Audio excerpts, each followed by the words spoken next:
Praise హల్లెలూయా.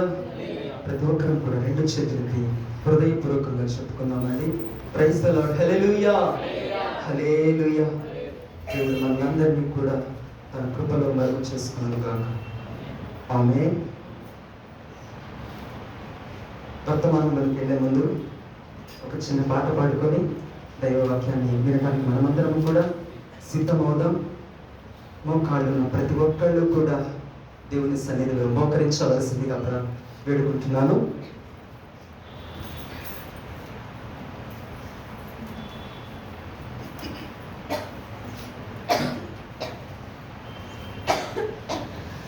ఎంత ఘోరమయ్యా నీ సిలువ యాగము, ఎంత భారమయ్యా నా పాప దోషము, ఎంత ఘోరమయ్యా నీ సిలువ యాగము, ఎంత భారమయ్యా నా పాప దోషము. అణువణువున రక్త సిక్తమై మాంసపు ముద్దగా మారితివా, అణువణువున రక్త సిక్తమై మాంసపు ముద్దగా మారితివా, శ్రమల సిలువను మోసితివా, శ్రమల సిలువను మోసితివా, ఎంత ఘోరమయ్యా నీ సిలువ యాగము, ఎంత భారమయ్యా నా పాప దోషము, ఎంత ఘోరమయ్యా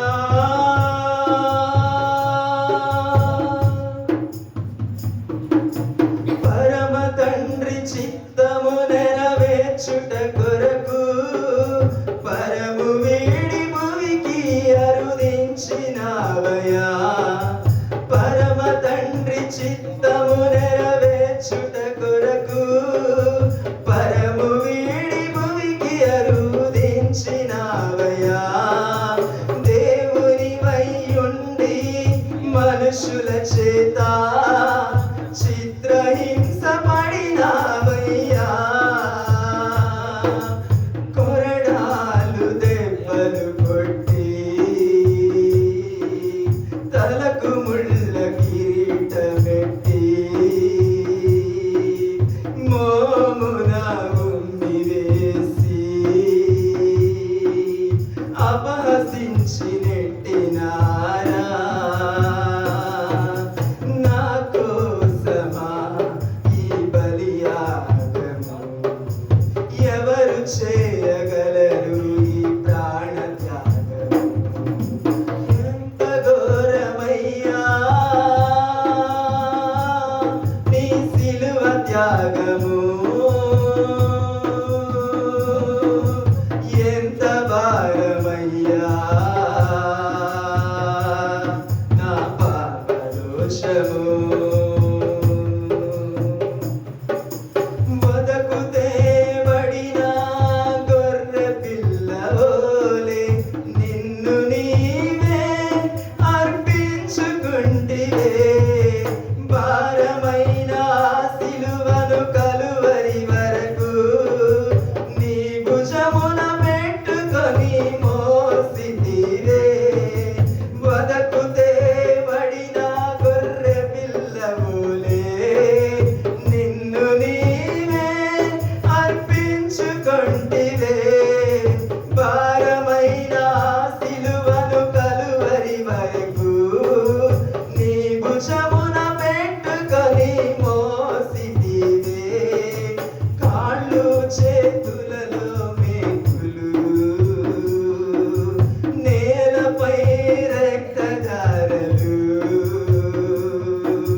చేదు చిరక త్రాగనిచ్చెను, ప్రక్కల బల్లెముతో పొడిచెను.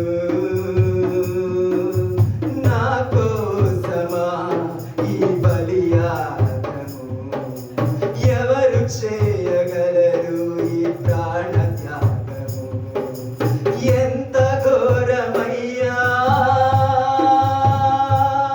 నీ సిలువ త్యాగము, ఎంత భారమయ్యా నా పాప దోషము. నా పాప శిక్షను నీవు భరించి, ఘోరమైన శ్రమను నీవు పొందితివా. మానవుల పాపానికి మరణమే జీతమని మా కొరకై నీవు మరణించితివా.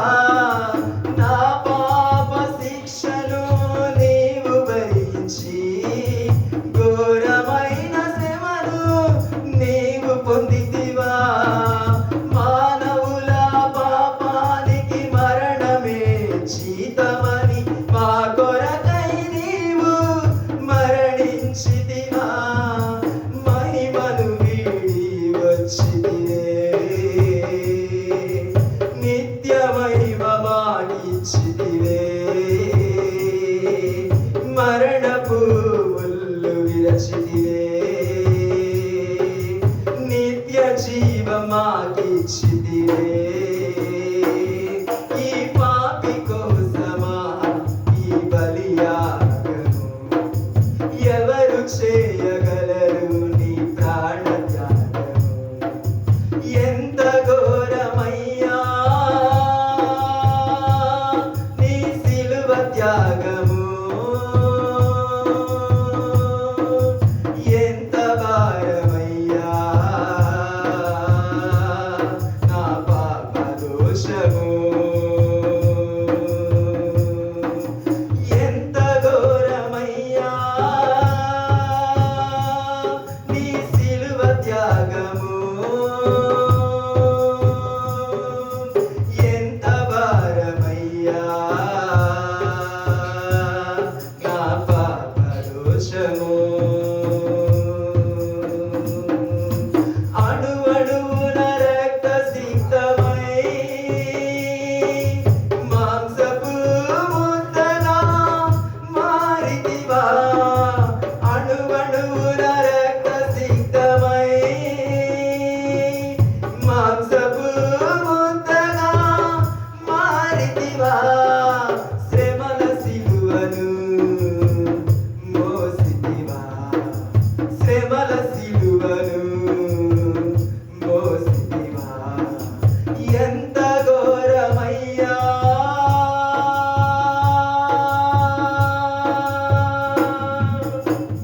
అవును దేవా, నీకు స్తోత్రాలయ్యా, నీకు వందనాలయ్యా. నీవు మా కోసము చేసిన బలియాగమునకై కృతజ్ఞతలు తెలియచేసుకుంటూ ఉన్నామయ్యా. తండ్రి, క్రియల లేని విశ్వాసమునకు కర్తవై ఉన్న నిన్ను ఆరాధిస్తూ ఉన్నాము తండ్రి. ఒక్కసారి మమ్మల్ని దర్శించండి అయ్యా. మాట్లాడే దేవుడవు నీవని, మార్చగలిగిన దేవుడవు నీవని, మా బ్రతుకులకు అర్థాన్నిచ్చే దేవుడవు నీవని నీ పాద సన్నిధికి వచ్చి ఉన్నామయ్యా.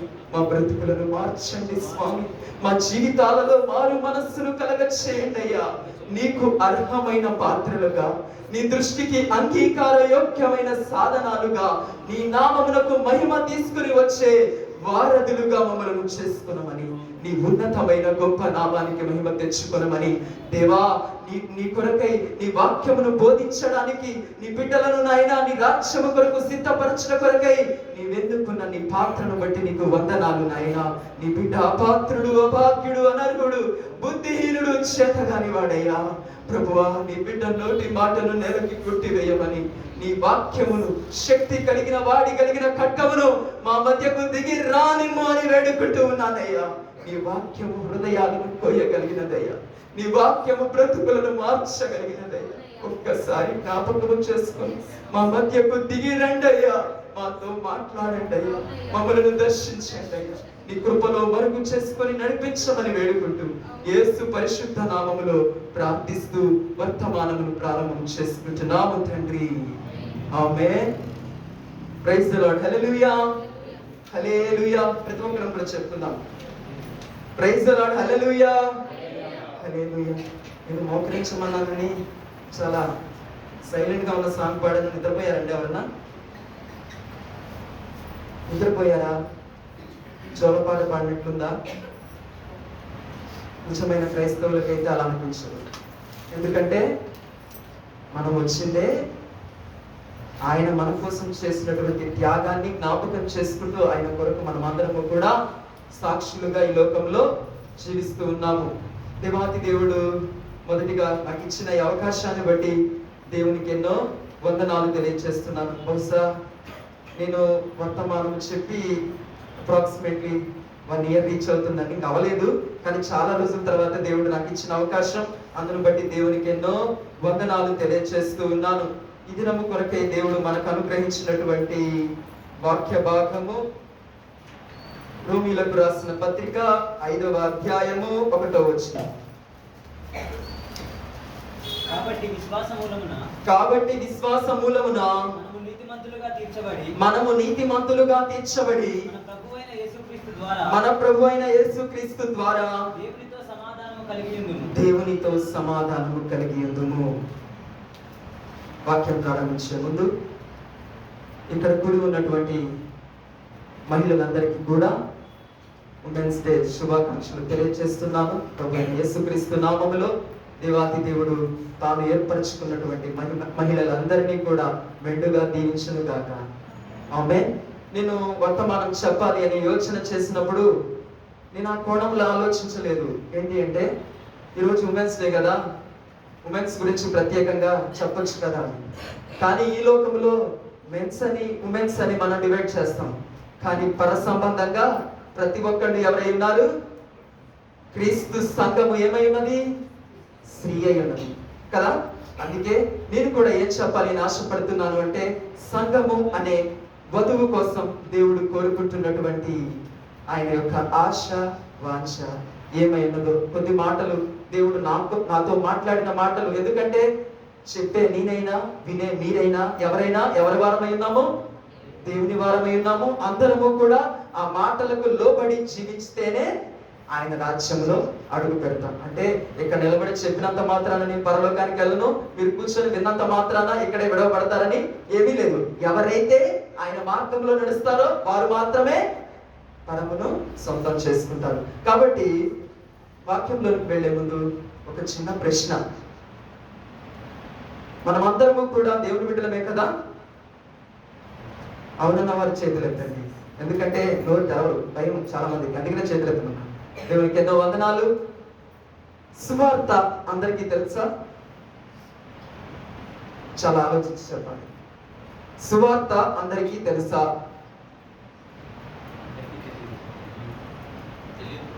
అది పక్కన పెట్టండి, క్వశ్చన్ రాంగ్ అడిగానేమో.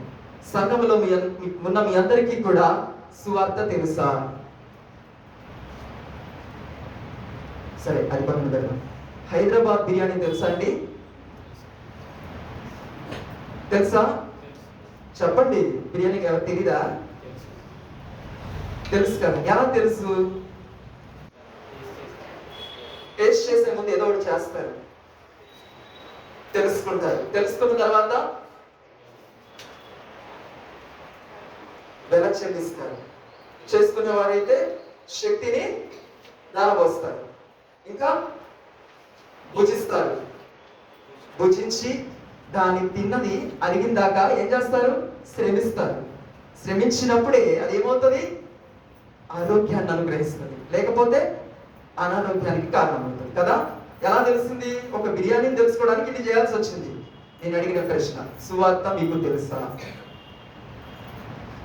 నాకు కూడా చెప్పే నాకైనా వినే మీకైనా సువార్త మీకు తెలుసా? దేవుడు చెప్తున్నాడు, సువార్త తెలియదు. ఎందుకో తెలుసా? రోమీయులకు రాసిన పత్రిక 5వ అధ్యాయం 1వ వచనం ఇప్పుడే చదువుకున్నాము కదా. కాబట్టి విశ్వాస మూలమున మనము నీతిమంతులముగా తీర్చబడి మన ప్రభు అయిన యేసుక్రీస్తు ద్వారా దేవునితో సమాధానము కలిగి ఉందుము. Positive verse. ఎలాంటి వచనము? చాలా మంచిది, పాజిటివ్ గా ఉన్నటువంటి వాక్యే. అదేంటి బ్రదర్ మీరు అలా చెప్తున్నారు? సువార్త తెలియదు అని అంటే, ఎందుకంటే దేవుడు ఎవరో తెలుసా అంటే చెప్పగలం కదండి. అందరికీ తెలుసు. దేవుడికున్న నామాలన్నింటినీ కూడా ఘంటసాల పాట పాడినట్లు మనం కూడా పాడుతూనే ఉంటాం కదా. పొద్దాక అదేం తెలుసుకుంటాం? దేవుడు అందరికీ తెలుసు. దేవుడు చెప్తున్నాడు, మనమేంటో కొన్ని మాటలు చూసుకుందాం. అలా చూసుకుంటే మనకి సువార్త తెలుసా తెలియదా అని అర్థమవుతూ ఉంటుంది. ఎందుకన్నాను అంటే, ఈ లోకములో ప్రతి కుటుంబంలో సమాధానము లేని స్థితి, ప్రతి సంఘములో సమాధానము లేని స్థితి, ప్రతి సహవాసములో సమాధానము లేని స్థితి. సమాధానం అంటే ఏంటి? ప్రభు అయిన యేసుక్రీస్తు వారు పరలోకాన్ని వీడి భూలోకానికి ఎందుకు వచ్చారు? తండ్రితో ఉన్నటువంటి సహవాసాన్ని వీడి లోకానికి ఎందుకు వచ్చారు? తండ్రితో మనకి సమాధానం కలగ చేయటం కోసం వచ్చారు. బాగానే ఉంది. మరి ఎందుకు కుటుంబంలో సమాధానం ఉండట్లేదు? సంఘములలో సమాధానం ఉండట్లేదు? సహవాసంలో సమాధానం ఉండట్లేదు? ఇప్పుడు మీకు అర్థమై ఉంటుంది. సువార్త తెలిస్తే ప్రతి ఇంట సమాధానం ఉంటుంది, ప్రతి సహవాసంలో సమాధానం ఉంటుంది, ప్రతి సంఘములో సమాధానం ఉంటుంది. లేదు అంటే సువార్త తెలియదు అని అర్థం. అంటే అర్థమైందా? ఇందాక వేసిన ప్రశ్నకి సమాధానం చెప్పుకోవాలి. లేకపోతే నేను దిగిన తర్వాత ఎందుకు బ్రదర్ అలా చెప్పారని మీరు నన్ను ప్రశ్నిస్తారు కదా. నిజమంటారా కాదంటారా? ఇప్పుడు హైదరాబాద్ బిర్యానీ తింటేనే, అనుభవిస్తేనే తిన్నాము అని చెప్తాము, తెలుసు అని చెప్తాము. మరి సువార్త తెలుసు అని చెప్పేటప్పుడు సువార్తని అనుసరిస్తే సువార్త తెలుసు అని చెప్పడానికి అర్హులము. లేని ఎడల అనర్హులమై ఉన్నాం. దేవుడు అనాది కాల సంకల్పము చెప్పునే మన కోసం రాసినటువంటి మాటలు. తండ్రితో సమాధాన పరచుట కొరకు ప్రభు అయిన యేసుక్రీస్తు వారు ఈ లోకానికి వచ్చారు. ఇప్పుడు పాడుకున్న పాట, నేను ఈ ప్రసంగం అనుకోలేదండి. ఆ పాట వింటే నాకు ఈ ప్రసంగం వచ్చింది. ఏం చేయాలో అర్థం కాలేదు. ఆ పాట విన్నప్పుడు చాలా బాధ వేసింది, వేదన వేసింది. ఆయన ఎంతగా నేను బాధ పెడుతున్నాను అని. అంటే జ్ఞాపకం చేసుకోండి, 50 సంవత్సరాలు 60 సంవత్సరాలు క్రైస్తవులుగా ఉన్నప్పటికీ, పుట్టుకతో క్రైస్తవులుగా ఉన్నప్పటికీ, పరిచారకులుగా ఉన్నప్పటికీ, విశ్వాసులుగా సంఘాల్లో ఎంతగానో నడిపింపబడుతూ ఉన్నప్పటికీ, రక్షణ పొంది ఉన్నప్పటికీ, బాప్తిస్మములు తీసుకున్నప్పటికీ, బోధించే బోధకులైనా, సంఘానికి వచ్చే విశ్వాసులైనా, పెద్ద పెద్ద సంఘాలను కానీ, దేవుని కోసం ఏర్పరచబడిన ప్రతినిధులైనా, ప్రతి ఒక్కరికి కూడా నిజం చెప్పాలి అంటే సువార్త తెలియదు, కానీ సువార్త చెప్తారు. నిజంగా ఒప్పుకుంటారండి? ఏ విషయంలో మనం పడిపోయినా మనము దేవుని మాటకు లోబడని వారమే. అందుకోసమే ఎందుకు వచ్చాడు? తండ్రితో సహవాసమును వీడి ప్రభు యేసుక్రీస్తు వారు ఈ లోకానికి వచ్చి మనల్ని తండ్రితో సమాధాన పరచడం కొరకు వచ్చి ఉన్నారు. కాబట్టి జ్ఞాపకం చేసుకుందాం, రోమా పత్రిక అనగానే gospel, the beauty of gospel అనేది చాలా అర్థవంతంగా దేవుడు, అందరూ చెప్తారు మనము నమ్ముకున్న దేవుడు విచిత్రమైన దేవుడు అండి అని. మనం పాడుకున్నాం కదా, విచిత్రముగా ప్రేమించింది. మన దేవుడు నిజంగా విచిత్రమైన దేవుడే. మనం కాదులే కానీ మన దేవుడు మాత్రం విచిత్రమైనటువంటి దేవుడే. ఈ రోమీయులకు రాసినటువంటి పత్రిక 5వ అధ్యాయంలో మొదటి వాక్యమే చెప్తుంది, మనకి సువార్త తెలియదు అని. ఎందుకు అన్నది కొన్ని మాటల్లో చూసుకుందాము. నాకు అన్నాను కదా, దేవుడు ఎవరో మనకు బాగా తెలుసు. దేవుడు చెప్తున్నాడు మనం ఏమై ఉన్నామో. జ్ఞాపకం చేసుకుందాం. 5వ అధ్యాయము 6వ వచనం చదువుకుందాం. ఏలయనగా మనం ఇంకా బలహీనులమై ఉండగా క్రీస్తు యుక్త కాలమున చాలండి, భక్తిహీనుల కొరకు చనిపోయిన దేవుడు మనకి ఇస్తున్నటువంటి టైటిల్. మనం ఏమై ఉన్నాము? బలహీనులము. బలహీనులము. ఏ విషయంలో బలహీనులము? మనకి సువార్త తెలుసు కదా, జనరల్గా తెలియదని చెప్పాను, కానీ మనకి జనరల్గా సువార్త తెలుసు. ఏ రూపంలో? మాట రూపంలో తెలుసు. క్రియ రూపంలో తెలియకపోవచ్చు, కానీ మాట రూపంలో సత్యం ఏమిటో మనకి తెలుసు కదా. మనము బలహీనులము. ఏ విషయంలో బలహీనులము? మన దేవుడు ఎందుకు వచ్చి ఉన్నాడు? బలహీనులను బలపరచుట కొరకై బలవంతుడైనటువంటి దేవునిగా ఈ లోకంలోనికి అడుగు పెట్టాడు. ఆయన గొప్పవాడే, బలవంతుడే. మనము ఏ విషయంలో బలహీనులము? చాలా విషయాలలో ప్రతిష్ఠించుకుంటాము, మారు మనస్సు పొందుతాము, రక్షణ పొందుకుంటాము, బాప్తిస్మము తీసుకుంటాము. అయ్యా నేను నమ్ముకున్నాను, నేను సినిమా చూడనయ్యా అని ప్రతిష్ఠించుకుంటాము. కానీ బాప్తిస్మం తీసుకున్న తర్వాత ఏదో ఒక రీతిగా అపవాది నీ జీవితంలోకి ఎంటర్ అయినప్పుడు బలహీన పడిపోతూ ఉంటాడు కదా. లేదా ఏమంటారు? మీ చేతిలో చరవాణి ఉన్నప్పుడు ఏం చేస్తూ ఉంటారు?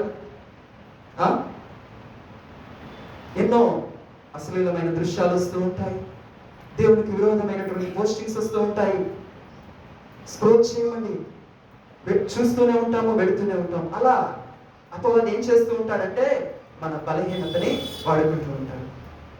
బాప్టిజం తీసుకున్నంత మాత్రం మనం తప్పు చేయకుండా ఉంటున్నాం అన్నది నిజమేనండి? చెప్పగలరా ఎవరైనా గుండెల మీద చేతులు వేసుకొని నేను తప్పు చేయడం లేదు, బాప్తిస్మం తీసుకున్నాను అని? ఎవ్వరు కూడా ఉండరండి. ఆయనకు తెలుసు మనం ఏమై ఉన్నాము, బలహీనులమై ఉన్నాము. అదే వచనంలో ఇంకో మాట ఉంది, క్రీస్తు యుక్త కాలమున భక్తిహీనుల కొరకు చనిపోయాను. మనల్ని ఏమంటున్నాడు? భక్తిహీనులు. భక్తిహీనులు అంటే దేవుడు తెలిసిన వాళ్ళ? దేవుడు తెలిసి విసర్జించిన వారు, అంటే సత్యం ఏమిటో ఎరిగి కూడా సత్యాన్ని అనుసరించిన వారు, అంతే కదండి. అందుకనే భక్తిహీనులు, భక్తి పరులు కాదు. భక్తిహీనులు అంటే భక్తి ఏంటో ఎరిగి కూడా హీన స్థితిలో ఉండిన వారు భక్తిహీనులుగా పిలువబడతారు. జ్ఞాపకం చేసుకుందాం, పరిశుద్ధ గ్రంథంలో ఎన్నో వాక్యాలు రాయబడి ఉన్నాయి. యాకోబు రాసిన పత్రిక 1వ అధ్యాయము 27వ వచనము. తండ్రి అయిన దేవుని ఎదుట పవిత్రమును నిష్కలంకమైన భక్తి ఏదనగా దిక్కులేని పిల్లలను విధవరాండ్రను వారి ఇబ్బందిలో పరామర్శించుటయు ఇహలోక మాలిన్యము తన కంటకుండా తనను తాను కాపాడుకున్నట్టే కదా. భక్తి అంటే ఏంటో డెఫినేషన్ బైబిల్ ఇస్తుంది. ఎలా ఉంటున్నాము? నేను అన్ని కూడా వర్ణించాల్సిన అవసరం లేదు, ఎందుకంటే తెలుగు అందరికీ బహుగా తెలుసు. చాలా చక్కగా దేవుడు అర్థవంతమైన మాటల్లో రాసి ఉన్నాడు. అలా జీవించకుండా లోకరీత్యా మనం బ్రతుకుతూ ఉన్నాము అంటే మనం ఏమై ఉన్నాము?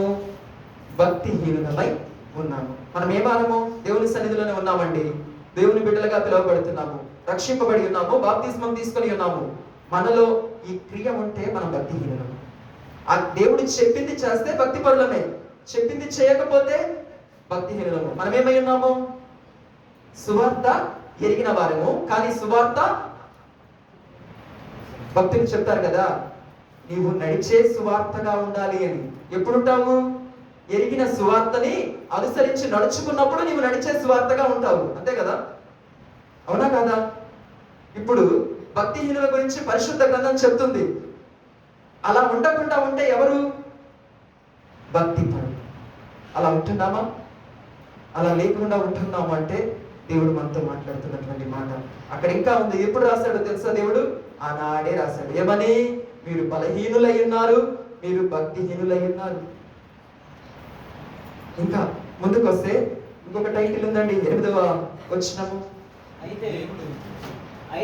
అయితే దేవుడు మన ఎడల తన ప్రేమను వెల్లడిపరచుచున్నాడు. ఎట్లనగా మనం ఇంకను పాపులమై ఉండగానే క్రీస్తు మన కొరకు చనిపోయాను. మనం ఏమై ఉన్నాము? పాపులమై ఉన్నాము. అందరూ చెప్పండి. నెట్లో ప్రతి ప్రసంగంలో వచ్చే మాట అది. పాపము చేసి దేవుడు అనుగ్రహించే మహిమను పొందలేకపోతూ ఉన్నారు. మనమందరం కూడా దేవుని సన్నిధిలో పాప పశ్చాత్తాపం పొంది రక్షణ పొందిన వారమే కదా, అవునా కాదా? మనలో ఇంకా పాపం ఉంటుందంటే మన మనస్సు ఇంకా మారలేదు, సరైన సువార్త మా మధ్యలోనికి రాలేదు అని అర్థమే కదా. జ్ఞాపకం చేసుకుందాం. మనం ఏమై ఉన్నాము? బలహీనులమై ఉన్నాము, భక్తిహీనులమై ఉన్నాము, పాపులమై ఉన్నాము. 9 కూడా చదువుకుందాం. కాబట్టి ఆయన రక్తము వలన ఇప్పుడు నీతిమంతులముగా తీర్చబడి మరింత నిశ్చయముగా ఆయన ద్వారా ఉగ్రత నుండి రక్షింపబడుదుము. ఏలయనగా శత్రువులమై ఉండగా. దేవుడు అంటున్నాడు ఇంకొక మాట, మనం ఏమై ఉన్నాము? శత్రువులమై ఉన్నాము. శత్రువు అంటే ఎవరండి? చెప్పాలి. శత్రువు అంటే ఎవరు? నిన్ను ఎవరైనా చంపడానికి వస్తున్నారనుకో, వాడు ఎవరైతాడు? నీ శత్రువు అవుతాడు. ఎవడైనా నీ మీద కోపం ఉంచుకొని నీ మీద పన్నాగాలు పన్నుతున్నాడు అనుకో, ఏమవుతాడు? శత్రువు అవుతాడు కదా. మనమందరము కూడా దేవుని బిడ్డలు, మనందరికీ కూడా సువార్త తెలుసు, మనమందరము రక్షింపబడి ఉన్నాము. మనం ఇతరుల మీద ద్వేషాన్ని పెట్టుకున్నామంటే మనం ఏమై ఉన్నాము? శత్రువులమై ఉన్నాము. మన యొక్క హృదయం ఏమై ఉన్నది? కఠినమైన హృదయమైనది. మన హృదిలో ఏమీ లేదు? సత్యవాక్యం, సువార్త, మంచి వాక్యం అనేది. అంటే మనం శత్రువులనేనా? ఒప్పుకోవాలండి. నేనైతే ఒప్పుకుంటాను, ప్రతిరోజు ప్రార్థనలో కూడా చేస్తాను, చెప్తాను. భయపడకండి, సువార్త తెలీదు, మీకు సువార్త తెలీదని, మీరందరూ ఇదని, మీరైనా నేనైనా ఒకటే. ఆ తర్వాత దేవుడు మంచి వార్తను ఇస్తారు. ఏమంటే మనం ఏమై ఉన్నాము? బలహీనులమై ఉన్నాము, భక్తిహీనులమై ఉన్నాము, పాపులమై ఉన్నాము, శత్రువులమై ఉన్నాము. మరి ఒక వచనం చదువుకుందాం. ఎఫెసీయులకు రాసిన పత్రిక 2వ అధ్యాయము 3వ వచనము.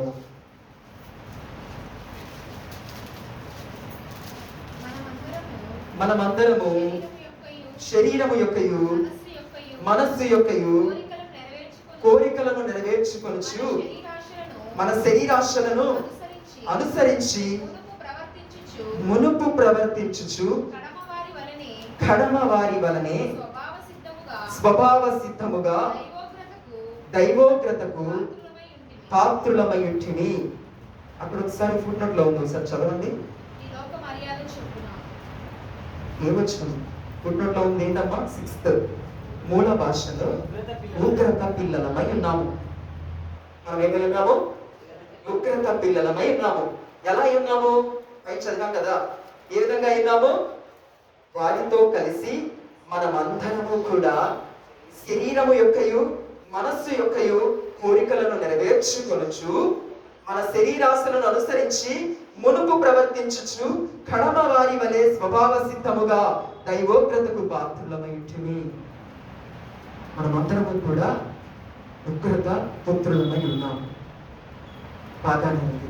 మనము బలహీనులము, మనము భక్తిహీనులము, మనము పాపులము, మనము శత్రువులము, మనము ఉగ్రత పుత్రులమై ఉన్నాము. జ్ఞాపకం చేసుకోవచ్చు. ఈ లోకంలో ఎవరైనా తప్పు చేస్తే ఏదైనా చేస్తారు కదా. ఇప్పుడు ఉన్నాడండి, కుమారుడు ఉన్నాడు, కుమారుడు తప్పు చేస్తే తండ్రి శిక్షిస్తాడా లేడా? మరి మన తండ్రి ఎందుకు శిక్షించడం లేదు?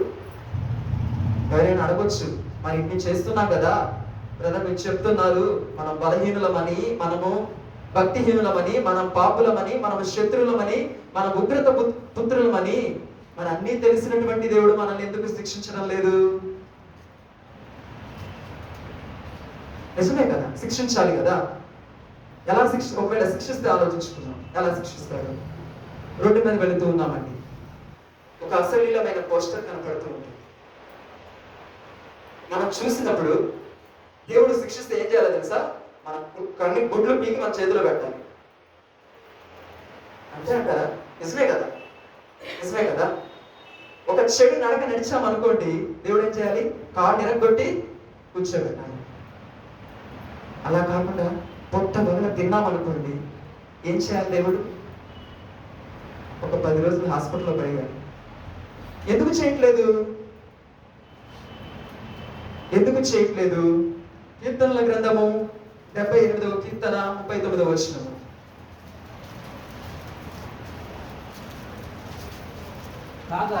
కాగా వారు కేవలము శరీరులై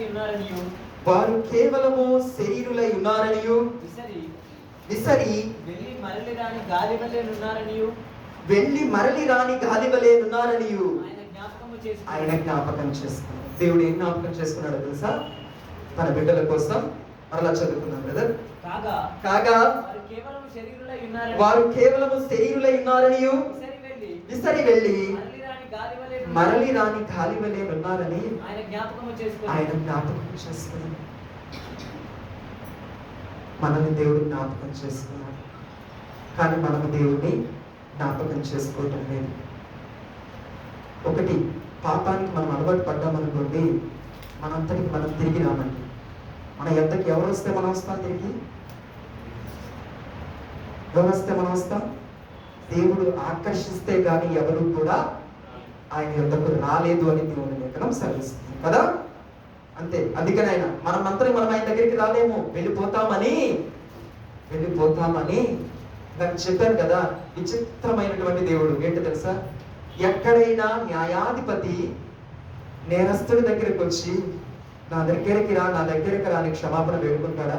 కోరుకుంటాడా? దాన్ని రమ్మని చెప్పి పిలుస్తాడా? నీ కోసం నా కోసం లోకరక్షకుడైనటువంటి యేసుక్రీస్తు వారు ఎలా వచ్చాడట? వెతకి వచ్చాడు. ఏమవసరం అండి? ఒక న్యాయాధిపతి, ఇప్పుడు లోకంలో చూసుకుందాం, ఒక జడ్జి గారు ఉంటారండి. జడ్జి గారు నేరస్తుల దగ్గరికి వచ్చి ఫేవరబుల్ గా చాలా ఇలా కౌగిలించుకొని ముద్దాడి మాట్లాడతాడా? నీకు నేనే శిక్ష వేయను, నీకు మేలే చేస్తానని చెప్తాడా? ఇప్పుడు చెప్పండి, మన దేవుడు విచిత్రమైన దేవుడు కాదా? మనం బలహీనులము, మనం భక్తిహీనులము, మనము శత్రువులము, మనము ఉగ్రత పుత్రులము, మనము పాపులమై ఉన్నాము.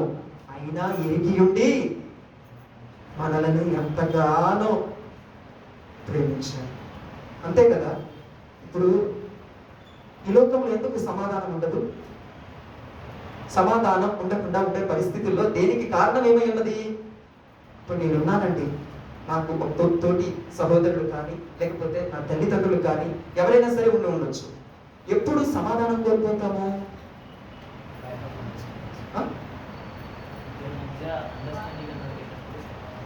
అండర్స్టాండింగ్ లేనప్పుడు. ఓకే, ఒక మాట, నేనున్నాను, నాకు ఒక సహోదరుడు ఉన్నాడు అనుకోండి, నేను చెప్పింది అనలేదండి, ఏమైంది? కోపం వస్తుంది. అలానే వాడు చెప్పింది నేను అనలేదు అనుకోండి, ఏమవుతుంది? కోపం వస్తుంది. కోపం వచ్చిన తర్వాత ఏమవుతుంది? ఒక మాట, అది కుట్ర, కుతంత్రం, ఏమవుతుంది? ఎడబాటు. సమాధానం అవునా కాదా? కదా. సో అవన్నీ ఎరిగి ఉన్నటువంటి దేవుడు మనమేంటో తెలుసు, మన బుద్ధి ఏంటో తెలుసు, మన బుద్ధి ఏంటో తెలుసు, మన తెలివేంటో తెలుసు, మనం ఏమై ఉన్నామో ఆయనకి తెలుసు. కాబట్టే ఇప్పుడు లోకానుసారంగా ఆలోచిస్తే శత్రువు ఏం చేస్తాడు? వాడికి నచ్చినట్లుగా మనం జీవించకపోతే మనల్ని శిక్షిస్తాడు కదా.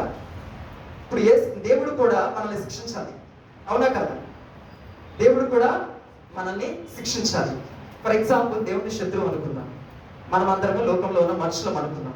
మనం చేసే పనులు బట్టి ఆయన ఏం చేయాలి? మనల్ని, దేవుడే అయినా కానీ క్యారెక్టర్ ఒకసారి శత్రువు విషయంలో తీసుకుని, ఎందుకంటే దేవాది దేవుడు తనకు నచ్చినట్లుగా జీవించకపోతే ఏమవ్వాలి? మనల్ని శిక్షించాలి. శిక్షించేవాడే కదా ఏమంటారు? శత్రువు అంటారా లేదా? అంటారు కదా. ఇప్పుడు దేవుడికి నచ్చినట్లుగా మనం జీవించకపోతే దేవుడు మనల్ని శిక్షించాలి, కానీ ఏం చేస్తున్నాడు? రక్షిస్తున్నాడు. అది విచిత్రమైనటువంటి, అందుకని నేను చెప్పాను, సువార్తలో ఉన్న బ్యూటీ ఈ యొక్క అధ్యాయంలో దేవుడు మాట్లాడుతూ ఉన్నాడు. నీవు ఆయన్ని ప్రేమించకపోయినా, నీవు ఆయన దగ్గరికి రాకపోయినా, నీవు ఆయన యొక్క మాట వినకపోయినా, ఆయనకి నచ్చినట్లుగా నీవు జీవించకపోయినా, దేవుడు నీ కోసం తండ్రి అయినటువంటి దేవుడు తన ఏకైక అద్వితీయ కుమారుని లోకానికి పంపించాడు. నువ్వు చేయగలవా అట్టి త్యాగాన్ని? అందుకని ఆయన అంటాడు, శత్రువుని సైతం ప్రేమించాలి. ఆజ్ఞ, రెండవ ఆజ్ఞ, నిన్ను వలే నీ పొరుగు వారిని ప్రేమించాలని. మరి మన జీవితంలో మనం ప్రేమిస్తున్నామా? ప్రేమించకపోతే మనలో సువార్త లేదు. నిన్ను వలే నీ పొరుగు వారిని క్షమించాలి. ప్రతిదానికి అప్లికబుల్. ఎందుకంటే నీవు దేవుని చేత క్షమించబడ్డావు అంటానికి నిదర్శనం ఏంటి? నీ ప్రక్కన ఉన్నవాడిని నీవు క్షమించాలి. దేవుని చేత నీవు ప్రేమ పొందుకున్న వాడివి, నీవు దేవుణ్ణి ప్రేమిస్తున్నావు అంటానికి నిదర్శనం ఏంటి? నీ ప్రక్కన ఉన్నవాడిని ప్రేమించాలి. దేవుని చేత నీవు సమాధాన పడి ఉన్నావు అంటానికి నిదర్శనం ఏంటి? నీ తోటి వారితో నీవు సమాధానం కలిగి ఉండాలి. అలా లేని వారిగా ఉంటూ ఉన్నామంటే సమాధాన సువార్త మన జీవితాలలో లేదు అని లేఖనమే సెలవిస్తుంది. మనల్ని మనం పరీక్షించుకోవాలి. ఎందుకు దేవుని సన్నిధికి వస్తూ ఉంటాము? మండల కాల సమయం ఏర్పాటు చేసుకుంటాము. 40 దినాలు దేవుని సన్నిధిలో ఎంతో భారము కలిగి ఎంతో మంది దైవజనులు, సంఘ పెద్దలు, ఎంతో మంది దేవుని చేత పిలువబడినటువంటి పాత్రలు వాక్యాన్ని బోధిస్తారు. దేనికి? చూసి వెళ్ళిపోవడానికా? లేదు, మారాలి, మార్పు రావాలి అన్నదానికోసమేగా. దేవుడి కోసం ఎందుకు యేసయ్య పంపించాడు? ఎందుకు అంత ప్రేమ చూపించాడు? మీకోసం నేను చచ్చిపోయానని చెప్పి చెప్పుకోవడం కోసమా? అందుకని ఆయన అంటాడు, నా గురించి, నా శ్రమల గురించి మీరు ఏడవకండి, మీ గురించి, మీ పిల్లల గురించి ఏడవండి. దేని విషయంలో ఏడవాలి? దేవుడు చెప్పిన మాట వెనకోకుండా ఒకటి జీవిస్తూ ఉన్నారనుకోండి నీ బిడ్డలు. ఒకవేళ నీవు భార్య స్థానంలో ఉన్నా, నీవు భర్త స్థానంలో ఉన్నా, మీరిద్దరు సమాధానంగా ఉండట్లేదు అంటే మీలో సువార్త లేదు అని అర్థం. మీ బిడ్డలతో మీరు సమాధానంగా ఉండటం లేదు అంటే మీలో సువార్త లేదు అని అర్థం. మీరుంటున్న సంఘాలలో దైవజనులతో, సహవాసకులు, విశ్వాసులతో దైవజనులు సమాధానంగా ఉండటం లేదు అంటే సువార్త లేదు. సహవాసంలో ఉన్న సహోదరులకు ఎవరికైనా సరే సమాధానం లేదు అంటే మనలో సువార్త లేదు. అందుకనే ప్రకటన గ్రంథంలో మాట ఉంటుంది, మీరు జీవించుచు ఉన్నారు అన్న మాట. జీవించుచున్నారు అన్నదే కానీ మీరు ఏమై ఉన్నారు? మృతులై ఉన్నారు. అందుకని ఆయన అంటాడు, క్రియలు లేని విశ్వాసం మృతమై ఉన్నది అని. క్రియలుంటే మనము నడిచే సువార్త, క్రియలు లేకపోతే మనకు ఆన్సర్ ఉంది కదా, అదే ఆన్సర్. జ్ఞాపకం చేసుకోవాలి. కానీ దేవుడు ఎంత గొప్ప దేవుడో తెలుసా? మన కోసం ప్రాణ త్యాగం చేసి తన కుమారుని లోకానికి పంపించడమే కాకుండా ఎన్నో శ్రమలను అనుభవించాడు. జ్ఞాపకం చేసుకుందాం. ఈ యొక్క రోమీయులకు రాసినటువంటి పత్రికలోనే ఇందాక నేను చెప్పాను కదా, 3వ అధ్యాయము 10వ వచనం నుండి ఒకసారి చదువుకుందామండి. ఇందును గూర్చి వ్రాయబడినది ఏమనగా, నీతిమంతుడు లేడు, ఒక్కడును లేడు, గ్రహించువాడెవడును లేడు, దేవుని వెతుకువాడెవడును లేడు. ఇందాక అన్నాను కదా, మనము బలహీనులము, మనము పాపులము, మనము భక్తిహీనులము, మనము శత్రువులము, మనము ఉగ్రత పుత్రులము. ఎందుకై ఉన్నామో తెలుసా? ఇక్కడ మాట్లాడుతున్నాడు. దీనికి సంబంధించినటువంటి అక్కడ వాక్య భాగం అనేది ఇందులో గురించి వ్రాయబడినది ఏమనగా, నీతిమంతుడు లేడు, ఒక్కడును లేడు. ఎప్పుడు ఆ మాట అప్లికబుల్ అవుతుంది? నీతి కలిగి జీవించకపోతే నీతిమంతుడు లేడు అని అర్థం. ఒక్కడును లేడు, గ్రహించువాడెవడును లేడు, దేవుని వెతుకువాడెవడును లేడు. దేవుని సన్నిధికి వస్తూ ఉన్నటువంటి మనము, దేవుని లేఖనం సెలవిస్తున్న నూతన నిబంధనలో ఆయన సన్నిధికి వచ్చేవారు, ఆయన సన్నిధిలో ఆయన ఉన్నాడనియు, ఆయనను వెతుకు వారికి ఆయన ఏమైంది? ఫలము దయచేయువాడైను ఏమవ్వాలి? మనం ఎరిగి ఉండాలి కదా. దేవుని సన్నిధికి వస్తున్న మనం ఏం వెతుకుతున్నాం? వెతకపోతే అవే క్యారెక్టర్స్ కదా. ఇంకేమై ఉన్నాము? అందరూ త్రోవ తప్పి ఏకముగా పనికి మాలిన వారైంది. దేవుడు మనల్ని తిడుతూ ఉన్నాడండి. ఒకవేళ అనీతిగా జీవిస్తే ఈ లోకంలో మనం తిడతాం కదా. మనలో భక్తి లేకపోయినా ఇతరులు ఏం చేస్తూ ఉంటాం? ఏలెత్తి చూపెడుతూ ఉంటాం. వాడి వంటి బుద్ధిహీనుడు ఎవరు లేడురా అంటాం. కానీ మనలో ఏముండదు? బుద్ధి ఏముండదు. నీకేం తెలియదురా అంటాం. మనకు అన్ని తెలుసు, మరి తెలియదు కదా, కానీ చాలా ఈజీగా అనేస్తాం నీకేం తెలియదురా అని. ఏం తెలుసు మరి మనకి? చాలా మంది ఈ మాటలు ఏదో పలకాలను పలకటం లేదు. దేవుణ్ణి ఎన్నుకున్న తర్వాత దేవుని బిడ్డలే నన్ను అన్న మాటలు. అందుకని నేను చెప్తున్నాను, అనుభవంతో చెప్పాలని చెప్తున్నాను. నీకేం తెలియదురా. ఒక అన్య కుటుంబంలో నుండి వచ్చినటువంటి బిడ్డని దేవుని బిడ్డ ప్రేమించే విధానం అదేనా? సువార్త ఎరిగిన దేవుని బిడ్డ ఏం చేయాలి?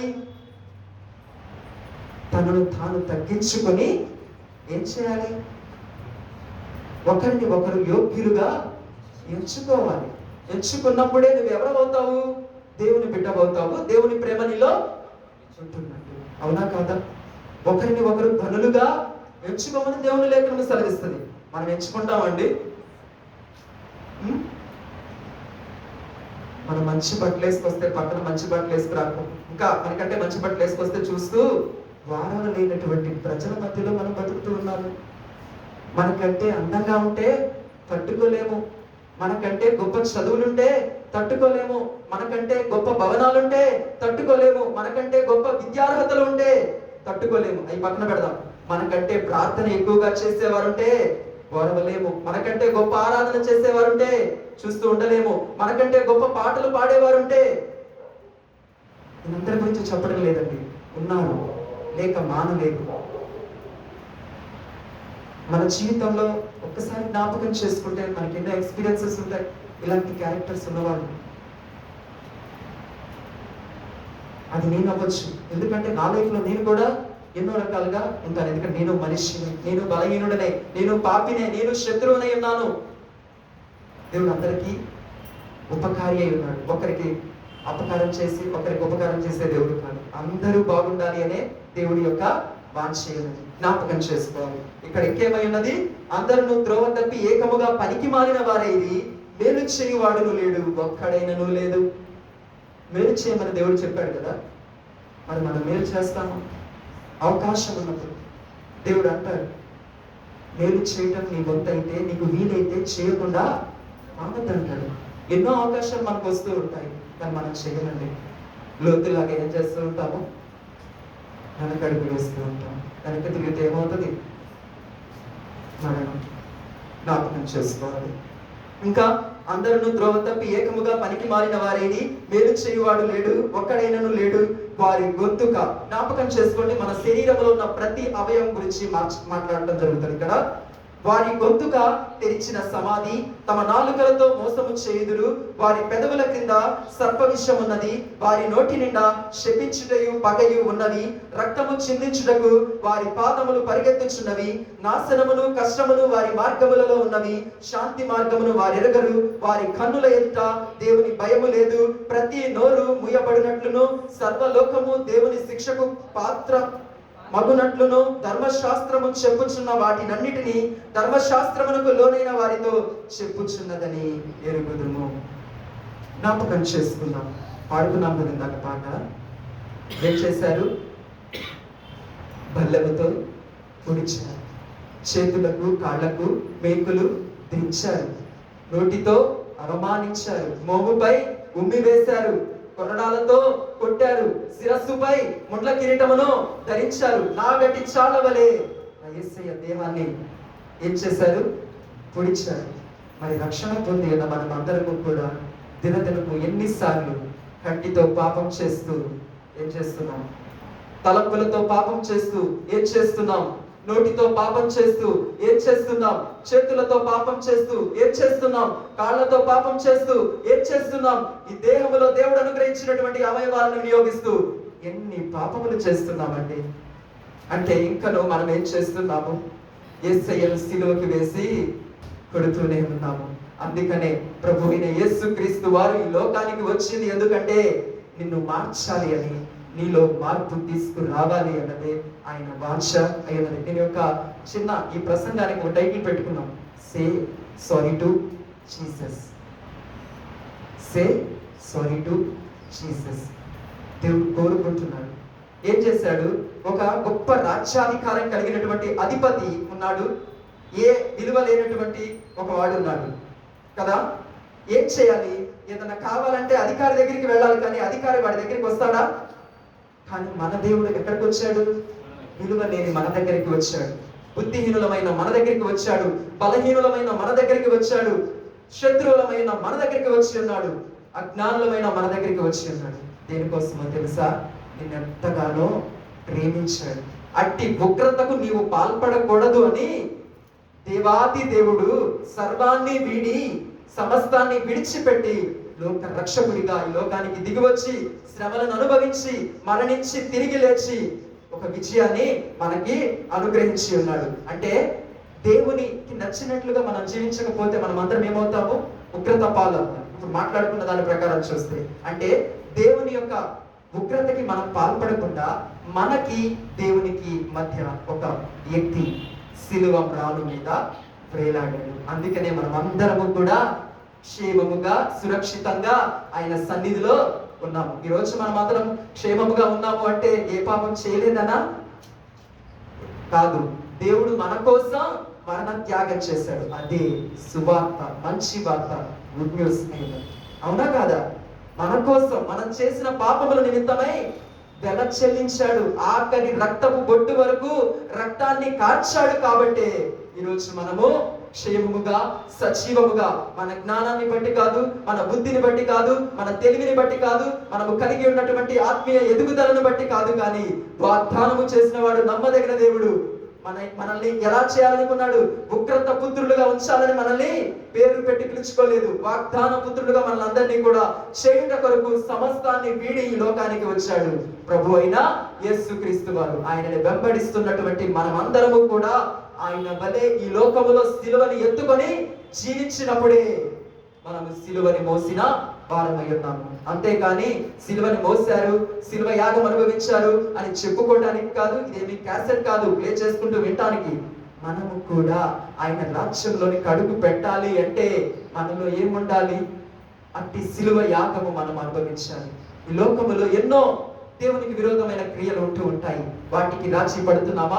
దేవుని యొక్క మాటకు రాజీ పడుతున్నామా? జ్ఞాపకం చేసుకోవాలి. పాపం చేయడానికి ఎన్నో అవకాశాలు వస్తూ ఉంటాయి. వాటికి తావిస్తూ ఉంటూ ఉన్నామా? లేకపోతే దేవుని యొక్క మాటకు లోబడుతూ ఉన్నామా? నిజంగానే మనుషులమే, నీవైనా నేనైనా ఎవరైనా సరే ఎన్నో రకాలుగా దేవుడు మనతో మాట్లాడుతూ ఉంటారు. మాట్లాడిందే మాట్లాడుతూ ఉంటారు. మనం ఎలాంటి వారమో తెలుసా? ఈ రోజు విన్న ప్రసంగం నేను విన్నామనుకో, వినలేని ప్రచనము, బోరు కొట్టింది, కానీ క్రియ ఉండదు, కానీ బోరు కొట్టింది. ఏం చెప్తామో తెలుసా? పాస్టర్ గారికి ఏమీ రాదు, చెప్పిందే చెప్తారు.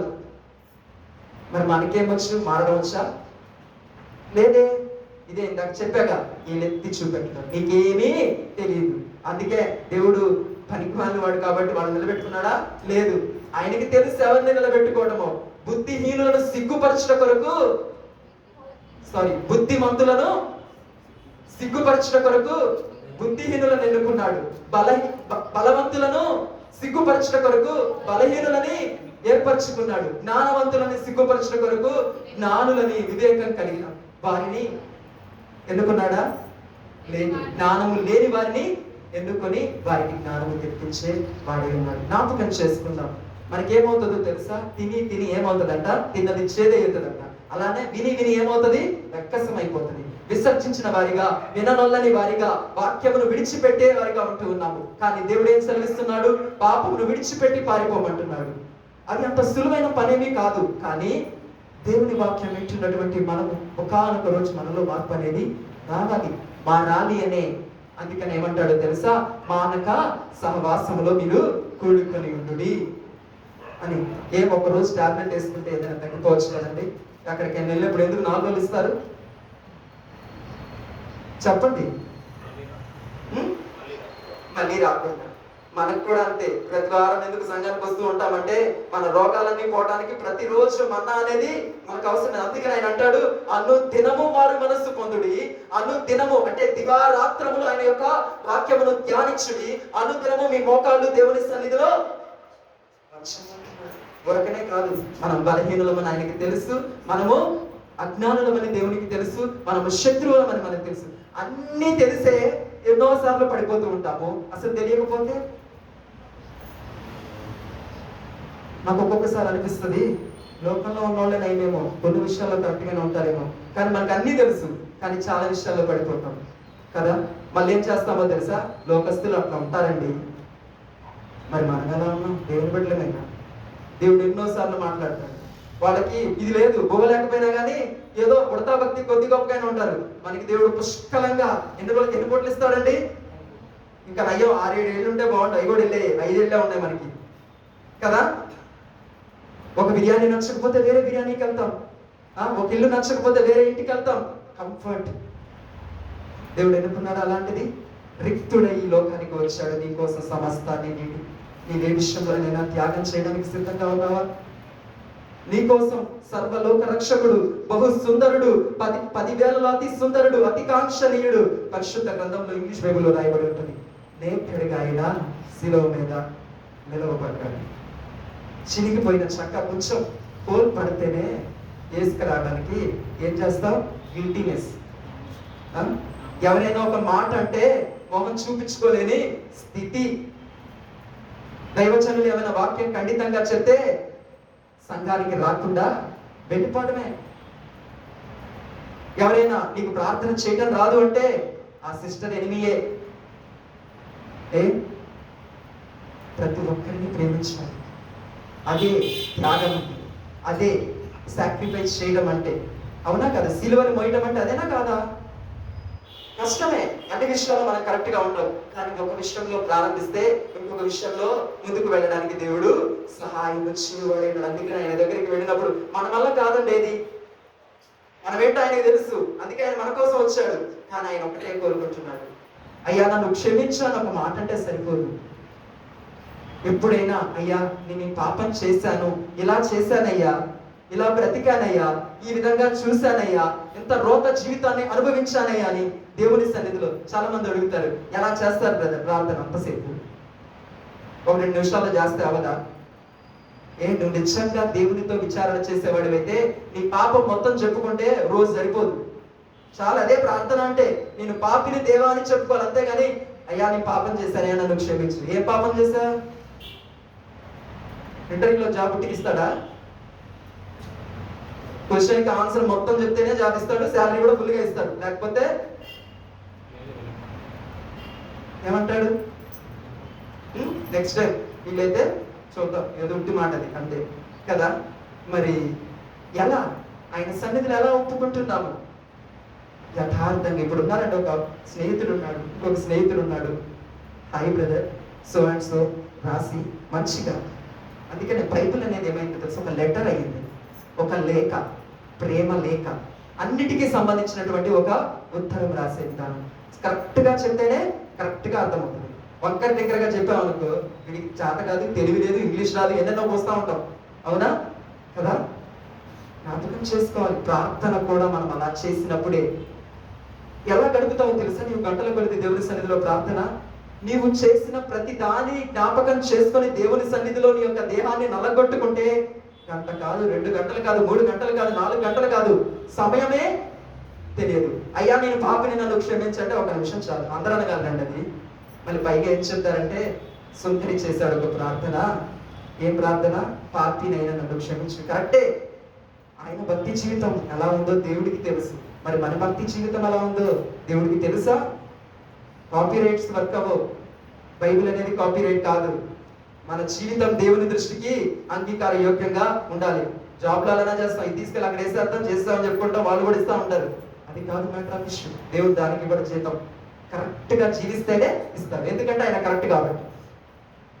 నీ తండ్రి కరెక్ట్ అనుకో, ఆ తండ్రి బిడ్డలు కూడా ఎలా ఉంటారు? కరెక్ట్గా ఉంటారు. నీ తండ్రి రాంగ్ అనుకో, అదే ట్రాక్లో బిడ్డలు ఉంటారు. నువ్వు రాంగ్ అయ్యండి, నువ్వు రైట్ ఎక్స్పెక్ట్ చేయడం కరెక్టేనా? కాదు కదా.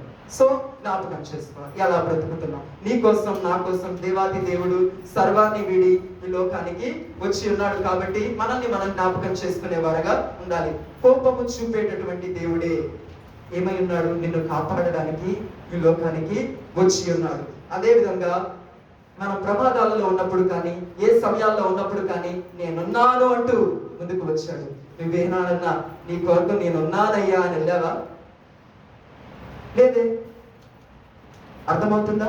ఇందాక మనం చదువుకున్న 5వ అధ్యాయంలో ఉన్నటువంటి వచనాలకి 3వ అధ్యాయంలో ఉన్నటువంటి దాని యొక్క సారాంశానికి మన జీవితం అనేది ఓకే, బానే ఉంది. అందరికీ శుభవార్త ఏంటో తెలుసా? నీ కోసం నా కోసం యేసయ్య మరణించాడు, నిత్య జీవం మనకి అనుగ్రహిస్తాడు. 100% కరెక్టే. కాదు అనటం లేదు. అలా అని చెప్పి అలా జీవించాలా? లేదు. అందరూ అనుకుంటారు నేను రక్షింపబడ్డాను, ఐఎమ్ సేఫ్. నో, కాదు. నిజంగానే నిత్య జీవం ఇస్తాడు. ఆయనకి నచ్చినట్లుగా జీవిస్తున్నాం. జ్ఞాపకం చేసుకున్నాం ఎలా జీవిస్తున్నాం, మన జీవన వైఖరి ఎలా ఉంది. మన బ్రతుకు ఎలా ఉంది, మనం మాట్లాడే విధానం ఎలా ఉంది, మనం చూసే చూపు ఎలా ఉంది, మనం ప్రవర్తించే ప్రవర్తన ఎలా ఉంది, మనం ఉంటున్న సహవాసంలో ఎలా ఉంటున్నాము, మన కుటుంబంలో ఎలా ఉంటున్నాము, మన బ్రతుకు అనేది ఎలా ఉంటుంది, దేవునికి నచ్చినట్లుగా ఉంటుందా, లేకపోతే మనం ముందు వెళుతుంటే మన వెనకాల ఏలెత్తి చూపెట్టే విధంగా మన ప్రవర్తన విధానం ఉంటుందా జ్ఞాపకం చేసుకోవాలి. దేవుడు నిజమండి, ఎంత గొప్ప దేవుడో తెలుసా.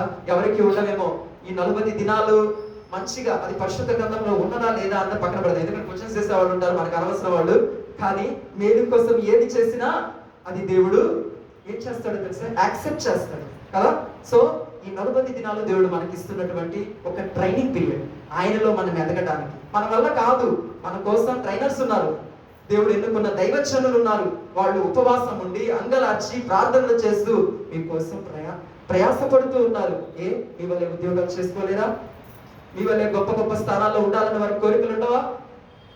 మన కోసమే వాళ్ళు వాళ్ళ సమయం అంతటినీ పక్కన పెడతారు. కానీ మనం ఏం చేస్తామో తెలుసా,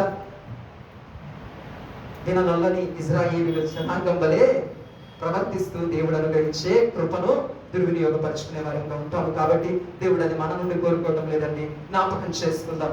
దేవుడు మనందరికీ నిత్య జీవిస్తాడు, కాకపోతే మనం ఆయనకి నచ్చినట్టుగా జీవించాలి. మనకున్నారు ఎవరు మధ్యవర్తి, యేసుక్రీస్తు వారు ఉన్నారు. ఆయన నామంలో ప్రార్థన చేసినప్పుడు ప్రతి పాపం నుండి మనకి విడుదల ఉంది, పరిశుద్ధతకి మనల్ని నడిపించే దేవుడై ఉన్నాడు. కాబట్టి మనల్ని మనం పరీక్షించుకుందాం. శ్రమల దినాల్లో అడుగు పెడుతున్న మనం అందరము కూడా నడుస్తూ ఉన్నాము, మారాలి, మార్పు రావాలి అన్నది ఆయన కోరుకుంటున్నాడు. ఆయన ఒక్కటే కోరుకుంటున్నాడు. అందుకని శిలువలో మొదటి మాట పలికాడు, తండ్రి వీరేమి చేయుచున్నారు, వీరెరుగరు కనుక వీరిని క్షమించుడి. న్యాయాధిపతి అయి ఉన్నటువంటి దేవుడు చేస్తున్నటువంటి ప్రార్థన మరి మనమేం చేస్తున్నాము? మన పాపముల నిమిత్తమైన క్షమాపణలు వేడుకుంటున్నాము, జ్ఞాపకం చేసుకున్నాం. అట్టి జీవితం దేవునికి యోగ్యమైనటువంటి జీవితం. దేవుడు తన సంఘము అనే వధువు నుండి కోరుకుంటున్నది ఏంటో తెలుసా? Say sorry to Jesus. ఆయన సన్నిధిలో ఆయన దగ్గరికి వెళ్ళి క్షమాపణ కోరాలి అన్నది ఆయన కోరిక. అంతే కదా. చాలా మంది భక్తులు చెప్తారు, ఎంతో మంది నేను అది చేశానయ్యా ఇది చేశానయ్యా అని చెప్తారు.